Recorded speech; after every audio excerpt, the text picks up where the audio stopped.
Donc on est réunis dans un super espace à Corté pour rencontrer Natacha. Natacha qui est prof de yoga, que j'ai eu la chance de rencontrer il n'y a pas si longtemps que ça, avec qui j'ai la chance de pratiquer le yoga 2 fois par semaine. C'est mes petits moments de joie, moi, dans la semaine et de retour au corps.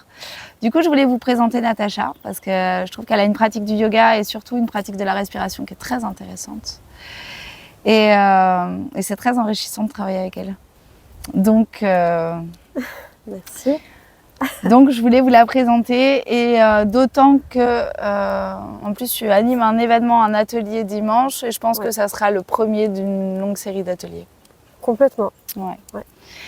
Alors Natacha, si on peut te présenter rapidement, enfin, ce que je vois moi de toi, c'est une femme solaire, une femme qui utilise l'humour.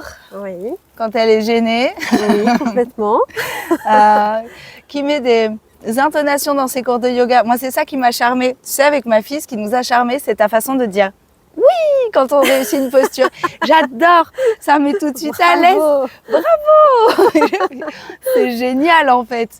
Et j'ai jamais entendu ça dans aucun cours de yoga parce que normalement, c'est très linéaire, un cours de yoga. Oui, il faut se concentrer, pas parler avec l'autre. C'est vrai qu'il y a des cours qui sont très, très gênants, je pense.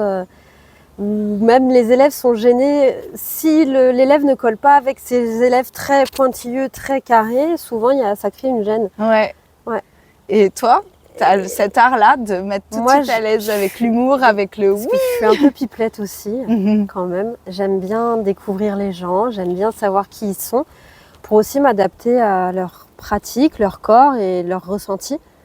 J'ai besoin d'observer leur visage, la façon dont ils vont bouger. Si tu vois, s'il y en a un qui va pincer un peu de l'œil ou de la bouche, c'est qu'il y a une gêne. Donc il faut toujours aller pour éviter ces gênes et rendre le yoga accessible à tous et confortable. Faut pas que ça devienne un challenge, le yoga. C'est pas fait pour ça. Il est hyper confortable, ton yoga.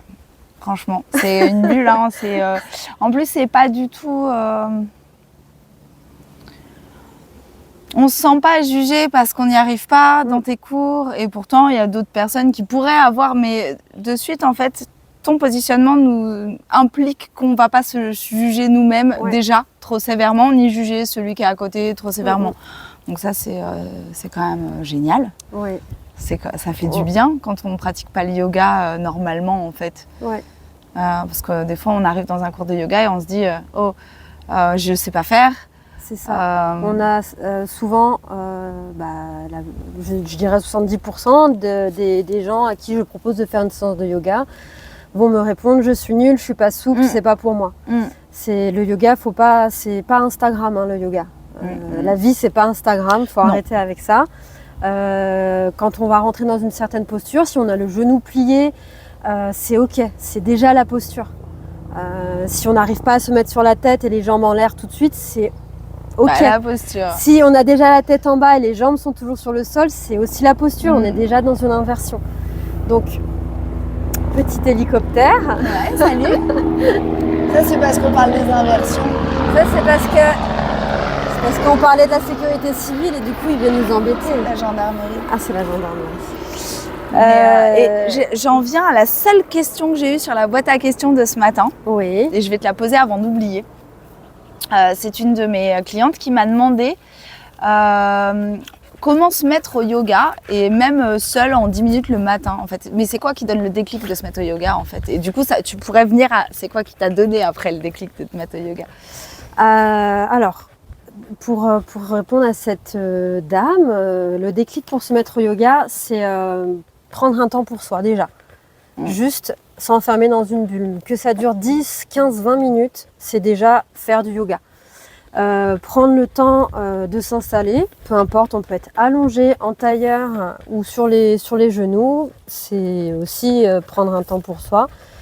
Fermer les yeux, observer son souffle, sa respiration, peut-être allonger l'inspiration, allonger l'expiration et observer comment est notre corps, peut ressentir les battements du cœur aussi si on se concentre très bien. Et après ça, on va commencer à s'étirer, à s'allonger et à engager peut-être des asanas, des postures toutes simples de yoga, sans se mettre une idée en tête qu'on n'y arrivera pas déjà. Jamais. Il faut s'enlever aucune possibilité, même que ce soit dans la vie, dans le yoga, dans tout en fait. Tout est réalisable, tout est faisable. Donc prendre un temps pour soi, fermer les yeux et commencer par des exercices de respiration.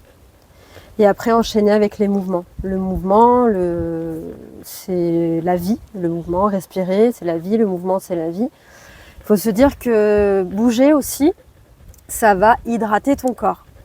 Boire de l'eau, ça va t'hydrater, mais le fait de bouger, parce que le corps est composé d'un gros pourcentage d'eau, 75. Surtout au niveau de la colonne vertébrale, Ouais. où tu as des petites billes au milieu de tes vertèbres, Ouais.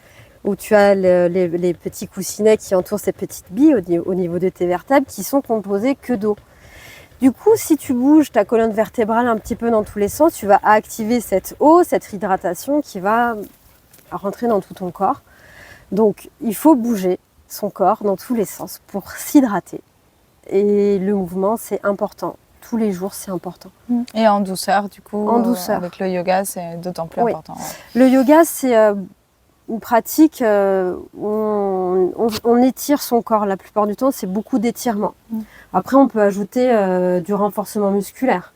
Oui, des fois j'ai des courbatures après tes cours. Hein. Oui, c'est important de faire du renforcement musculaire pour accéder à certaines postures et pas se blesser, pour maintenir son corps en forme en fait. Oui, puis même tu le tonifier, sens après dans ta posture de vie. Ouais. Comment tu te positionnes face à la vie. En fait, si tu es costaud et que ton corps il est bien tonique, c'est pas pareil que si tu es... C'est ça. Mais tout est lié, hein, de toute façon, lié. tout est lié. Voilà. C'est vrai. Et comment tu es venue, toi, à pratiquer le yoga déjà et à être prof de yoga après?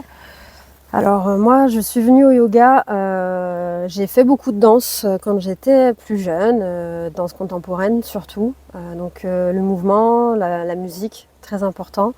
Et après, j'ai travaillé dans la restauration, j'ai fait mes études dans l'hôtellerie-restauration, principalement de luxe, donc beaucoup d'exigences. Et l'année dernière, j'ai décidé de passer le cap de me former complètement au yoga, c'est-à-dire de vouloir enseigner le yoga. Parce qu'il faut se dire que pratiquer et enseigner, c'est complètement différent. J'ai voulu faire du yoga parce que c'était une bonne alternative peut-être à la danse. Parce qu'après, quand tu prends de l'âge, la danse, c'est un peu plus compliqué peut-être. Mais alors que le yoga, je me suis dit, on ne s'enlève pas de contraintes, enfin on ne se met pas de contraintes. Du coup, c'est peut-être plus accessible, on est sur le tapis, on a notre petit espace et on fait ce qu'on veut. Normalement, sans jugement aussi. Et j'ai retrouvé des cours de yoga sans jugement, avec beaucoup de bienveillance de la part du prof, de la prof surtout. Donc ça m'a donné envie de devenir enseignante et d'enseigner ce que j'ai reçu comme enseignement. Du coup, voilà, j'ai passé ce cap et je débute toute jeune pousse de professeur de yoga depuis le mois de janvier. Et j'adore, c'est bien. C'est vraiment, je me sens épanouie et accomplie après mes cours de yoga en fait. Ça se sent aussi. Ouais. Après tes cours de yoga, on se sent épanoui aussi. Ouais. Ouais. Bah, c'est le but et quand je vois mes élèves me remercier, sourire et être... ça fait du bien. C'est génial. Quand ça m'a fait du bien, c'est accomplissement à 100%. Non, mais c'est génial parce que c'est vrai que je les vois, hein, les autres et moi-même, hein, je louperai, à part hier soir, je ne louperai pas un cours parce que je sais que... Parce que ça fait du bien. En plus de toutes mes pratiques, tu as quand même dans le cours l'égrégore des autres. Oui. Et le bien-être des autres, en fait, c'est comme si on se le passait. Tu sais, à la fin du cours, on a toutes bien travaillé. Ouais, c'est tous ça. Et toutes, parce qu'il y a des hommes aussi, mais... Et du coup... Oui. Ouais. Et tout le monde est bien. Enfin, je trouve ça génial. Et du coup, c'est vrai que pratiquer le yoga seul à la maison, c'est déjà un cap. Mais c'est vrai que prendre des cours et le faire en groupe, c'est autre chose. Oui, et c'est un cap aussi. Mais c'est autre chose. Ouais. C'est vraiment, d'après moi, quand même plus. Oui, parce que tu as le mood global, en fait. Tu as T'as quelque chose au-dessus de la tête, je sais pas, qui est là. Ouais, c'est l'égrégore du groupe peut-être, la fierté d'avoir réussi les postures, la voix de la prof aussi, les petits oui de la prof, ça c'est génial. Et donc, ouais, c'est fou. Et ce que j'aime bien, moi, dans ta pratique, c'est que tu nous ramènes quand même beaucoup à la respiration, tout le temps. Oui. J'ai pu avoir fait des cours de yoga avec des enseignantes qui ramènent aussi au souffle et avec d'autres enseignantes qui n'y pensent quasi plus, en fait. Et même sur YouTube, il y a des cours de yoga et le rapport au souffle, il n'y est pas, en fait. Et je trouvais ça très, très important parce que déjà, toutes tes séances commencent avec au moins la respiration carrée au minimum. Toujours. Et ça permet de nous ramener à nous-mêmes complètement. Et constamment, on a ce rapport au souffle. Oui, parce que je note souvent de petits rappels, même si des fois j'oublie de dire une respiration, un mouvement, parce que je ne vous entends plus respirer. Souvent, vous êtes en apnée. On est concentré. Oui, vous pensez à ce que vous allez manger le soir, ou ce que vous avez oublié de faire l'après-midi, ou ce que vous allez faire demain matin. Ne pas oublier le réveil. Et je le dis, j'envoie une petite phrase comme ça en disant « respirez ». Ne restez pas en apnée, ne pensez pas à ce que vous allez faire tout à l'heure. Et là, t'entends. Et là, oui, c'est vrai, je respirais plus. Et c'est là que les gens se rendent compte que oui, c'est vrai, je respirais pas. Mais on ne respire pas assez dans la vie. Non, on respire pas. Issu comme moi de la restauration, tu sais bien que pendant un service, nous nous mettons en apnée. Complètement. Complètement. Du coup, ce qui crée des problèmes de corps, de bassin, de contractures musculaires, parce que le souffle, c'est ce qui oxygène ton corps. C'est le souffle, c'est vital, il paraît. On en a besoin, on l'oublie. Et c'est vrai que là-dessus, je voulais rebondir sur le fait que tu arrives dans tes cours à nous extraire du quotidien. Même si c'est sur un cours d'1 heure, par tranche de 5 minutes, en nous ramenant à notre corps et à notre souffle, tu nous extrais quand même du quotidien. Et je pense que c'est ça, la bulle de bien-être qu'on ressent à la fin, c'est qu'on a quand même été chopés, tirés, extraits de notre quotidien et hop, posés là, dans notre corps en fait. Et je trouve ça juste fou. C'est génial. Super, c'est trop bien. Et donc on va parler un petit peu de... Ah bah ça va, on est large. Mais oui, on est large. On va continuer à parler de ce rapport au souffle, à la respiration et comme ça on va emmener ce que tu vas nous proposer comme atelier à partir de dimanche. Donc dimanche c'est le 1er, dimanche matin. Dimanche le 1er. Le premier atelier. Si le chien ne fait pas tomber le téléphone, c'est gagné là. Non, ça devrait aller. Oui. Ils papotent entre eux. Oui, ça va. On a emmené nos chiens pour l'interview. Oui. Alors, ce premier atelier dimanche consistera... Déjà, cet atelier s'appelle Respire ou Respirer, vous choisissez. C'est un atelier sur 2 heures qui sera constitué avec une petite méditation. Méditation de début de pratique. Toujours se mettre en condition, relâcher un peu le corps, se mettre dans sa bulle, fermer les yeux, écouter seulement la voix de l'enseignant.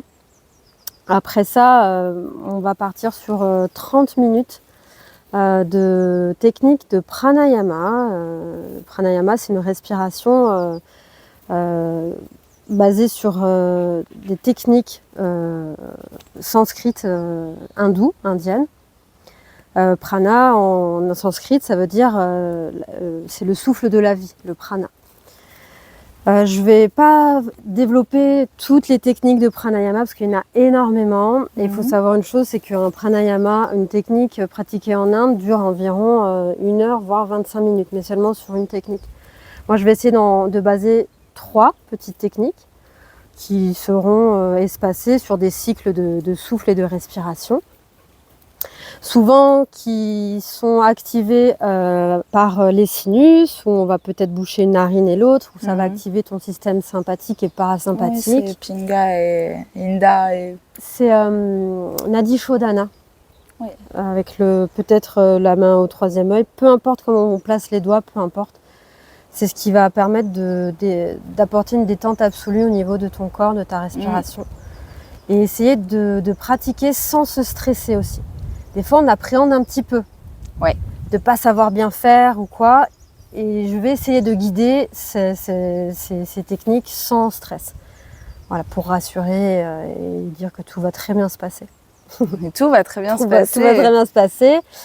Après, on continuera avec un flow mélangé entre Vinyasa Yoga et du Yin Yoga. Parce que je vais entamer une formation Yin Yoga dans les prochains mois. On appellera ça aussi le Yin Yasa. Donc, on partira sur des flows des deux pratiques. Flow un peu plus dynamique et puis qui va redescendre en douceur sur des étirements de fin peut-être un peu plus passifs au niveau des articulations, des muscles. On restera quelques minutes dans les postures à l'aide de blocs et de coussins. Je vais essayer de trouver suffisamment de coussins pour reposer certaines parties du corps et pour essayer d'avoir du confort dans les positions. Ouais, donc du coup, c'est vrai que c'est des ateliers qui peuvent être ouverts à tout le monde, même si on ne pratique pas le yoga, justement. Oui. Et surtout si on est stressé. Exactement. Voilà, après, petite méditation de fin. Et plein de petites surprises à la fin de ces 2 heures de cours, de chouchoutage. Ouais, 2 heures pour se chouchouter. Oui. C'est une première à Corté, là. Donc c'est à Corté, hein. Oui, c'est à Corté, au studio Yoga et Pilates, chez Charline, le studio de Charline. Super. Et donc dimanche matin. Et on peut s'inscrire sur ton compte Instagram. Oui. Voilà pour ça. Et du coup, on va peut-être parler un peu du Yin Yoga. Qu'est-ce qui t'intéresse dans le Yin Yoga? Qu'est-ce qui donne envie de... Le Yin Yoga, c'est encore autre chose. C'est là où tout s'arrête. Ça, c'est bien, ça.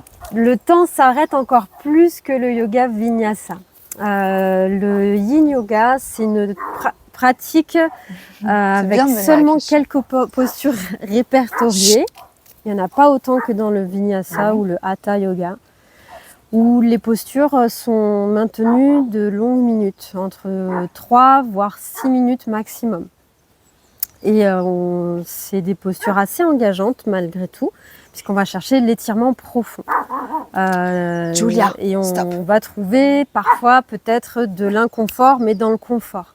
C'est-à-dire qu'il faut quand même accepter le fait qu'on va étirer certaines parties du corps, certaines articulations, tout en accordant bien évidemment le souffle.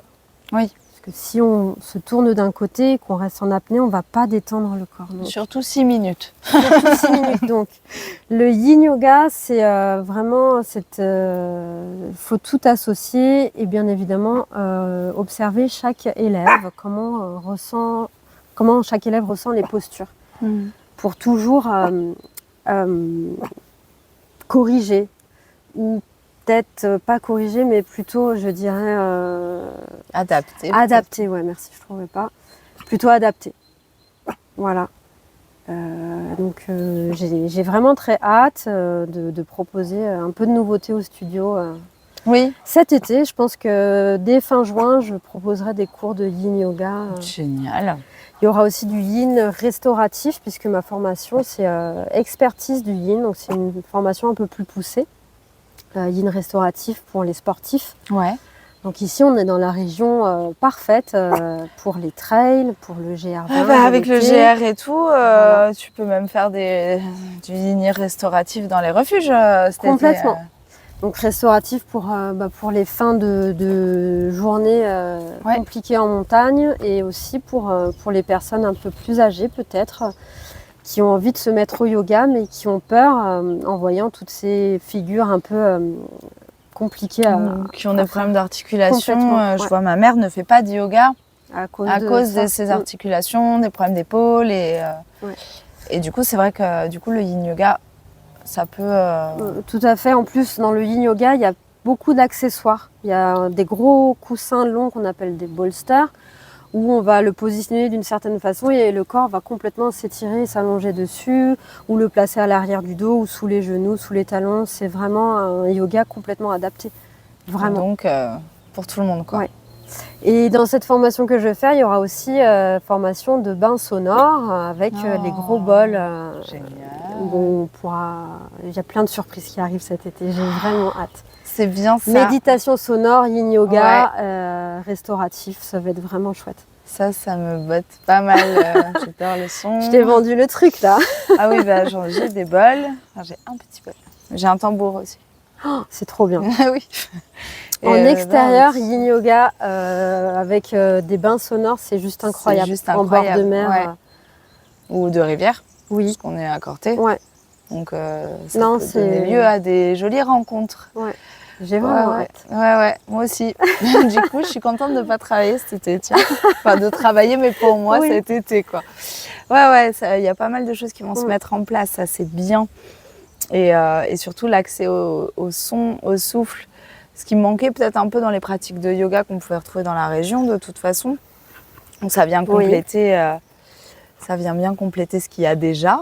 Oui. Et apporter autre chose, quoi.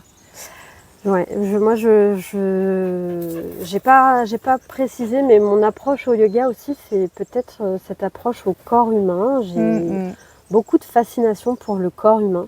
Mais ça s'entend, hein. Des fois, tu nous fais les cours. Alors, on a un ostéo qui participe aux cours, hein. Oui. Mais des fois, on dirait que c'est toi l'ostéo. Tu nous sors des noms d'articulation. Ah bon? Oui. Je trouve que c'est une machine extraordinaire, le corps humain. On s'en rend pas compte de la chance qu'on a d'être dans ce corps.